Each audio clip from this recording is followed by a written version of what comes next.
very often when you do calculations with numbers or vectors or matrices or whatever you are computing with, it's often nice to know that you are allowed to do what feels natural. For example, if you say 3 plus 4 plus 5, it's the same as saying 3 plus 4 first and then adding 5, right? Or you could start by adding 4 and 5 and then add the 3 in the end. This is something you do naturally when you calculate with numbers, and we just have to establish that this is also the case for vectors. So if you have three vectors, a, b, and c, and two scalars, r and s, then one has that a plus b is the same as b plus a. This is something I also mentioned when we defined it in the beginning. So can you find a plus b? So a is here, right? And b is here. So a plus b is from here to here, whereas b plus a, well, it's first going along b and then going along a, and clearly we end up in the same point. So this is an illustration of this fact. And another fact one could think about is, what about scalar multiplication? How does it work if you have two scalars that you add and then use the sum of these to scale a vector?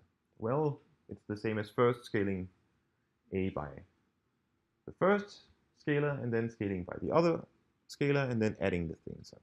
So this is also what one would expect. So can we illustrate this? Well, here we have RA here, and we have RSA here. And then the sum of these RA plus SA is the total of these two. And that would be the same as just adding the numbers here.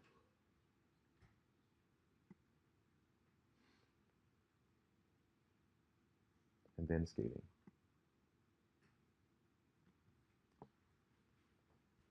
Maybe we should take the other one with multiplication at the same time. So R times S times A is the same as R times S times A.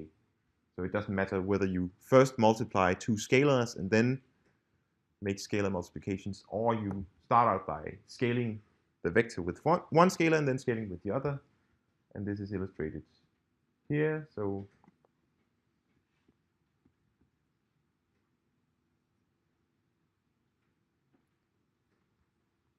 RS is the product here, right?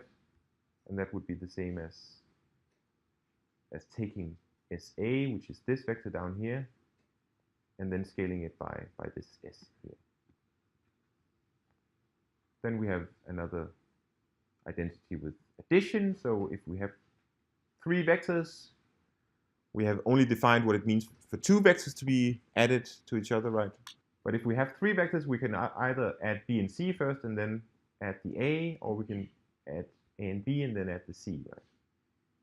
And if we first do this, then it's going with a and then bc, and then we end up here, right? So this is bc. Here was b and here was c. If we look at the other side of the identity, first we take a and b, that's this one, and then we go with c and we end up here still. So that's an illustration of this identity. It doesn't matter in which order we do this. In both cases, we end up here.